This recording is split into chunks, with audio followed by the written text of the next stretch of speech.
जो है कि 10th क्लास का मैथ है, ये चैप्टर फर्स्ट, उसकी प्रश्नावली है 1.1। चैप्टर का नाम है वास्तविक संख्याएं, ठीक है ना। तो इसमें अपन पहला क्वेश्चन 1.1 का जो पहला क्वेश्चन है उसे पढ़ते हैं। निम्नलिखित संख्याओं का अभाज्य गुणनखंडों की, है ना, रूप में, गुणनफल के रूप में व्यक्त कीजिए।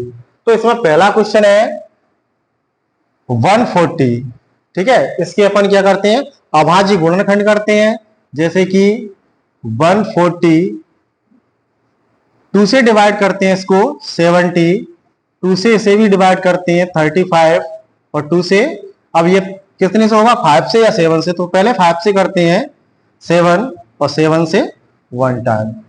अब इसको अभाज्य गुणनखंडों के रूप में यानी प्राइम फैक्टराइजेशन में रखते हैं। तो कैसे हो जाएगा ये, 2 इंटू 2 इंटू 5 इंटू 7।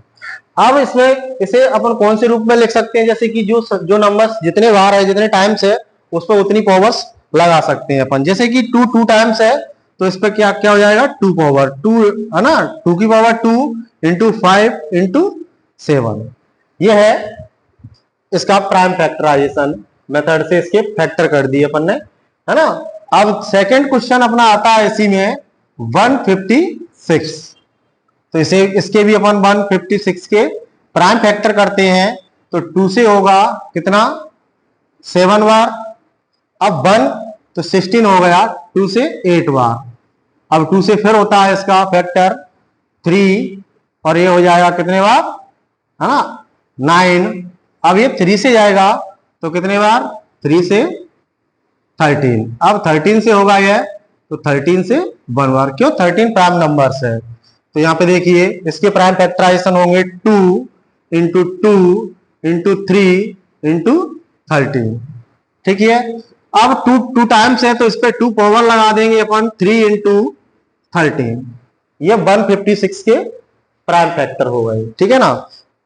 देखिए इसी प्रश्नावली 1.1 का क्वेश्चन नंबर 2 है कि पूर्णांकों के निम्नलिखित युग्मों के एचसीएफ और एलसीएम, यानी कि एचसीएफ निकालना है और एलसीएम निकालना है, ज्ञात कीजिए। इसकी जांच कीजिए कि दो संख्याओं का गुणनफल, यानी कि जिनका अपन एलसीएम और एचसीएफ निकालेंगे उन्हीं का क्या करना है, गुणनफल, और जो एलसीएम और एचसीएफ है उनका गुणनफल क्या इक्वल है, इसकी सत्यता की जांच करनी है। तो अपन देखिए अपने पास पहला क्वेश्चन आता है इसमें 26 और 91। तो अपन क्या करते हैं, इन दोनों के फैक्टराइजेशन मेथड से अपन क्या करते हैं, एलसीएम और एचसीएफ निकालते हैं। तो पहले एचसीएफ निकालते हैं 26 और 91 का, ठीक है। तो प्राइम फैक्टराइजेशन से फैक्टर करते हैं इनके। तो 2 से यहां पे करेंगे तो कितना हो जाएगा, 13, और 13 से इसका करेंगे तो 1 हो जाएगा। ये 26 के फैक्टर हो गए। यहाँ पे 91 के करते हैं तो 7 से होगा यहाँ फैक्टराइजेशन। तो 7 से कितने बार हो जाएगा, 13 बार, और 13 से ये 1 बार क्लियर हुआ। इसका एचसीएफ हो गया 26 का 2 इंटू 13, और 91 के जो फैक्टर है वो अपने पास है 7 इंटू 13। तो यहाँ पे 13 का पेयर बन रहा है, देखिए। तो यहाँ पे एचसीएफ कितना हो जाएगा, एचसीएफ हो जाएगा 13। ये अपना क्या निकाल लिया अपन ने, एचसीएफ निकाल लिया। इसी प्रकार प्राइम फैक्टराइजेशन से अपन एलसीएम निकालते हैं। तो एलसीएम में क्या करेंगे, 26 और 91 जो है कि उनके साथ में फैक्टराइजेशन करते हैं प्राइम फैक्टर।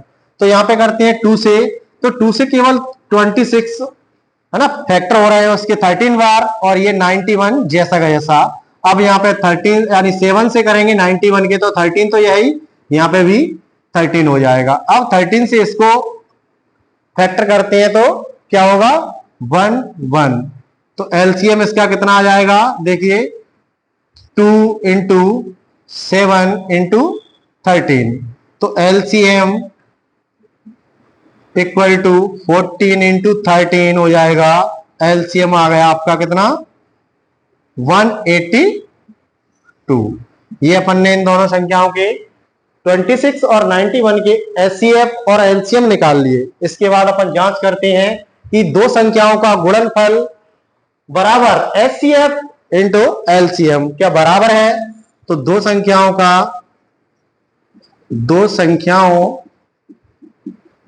का गुणनफल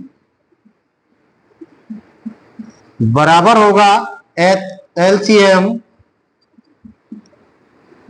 इंटू HCF।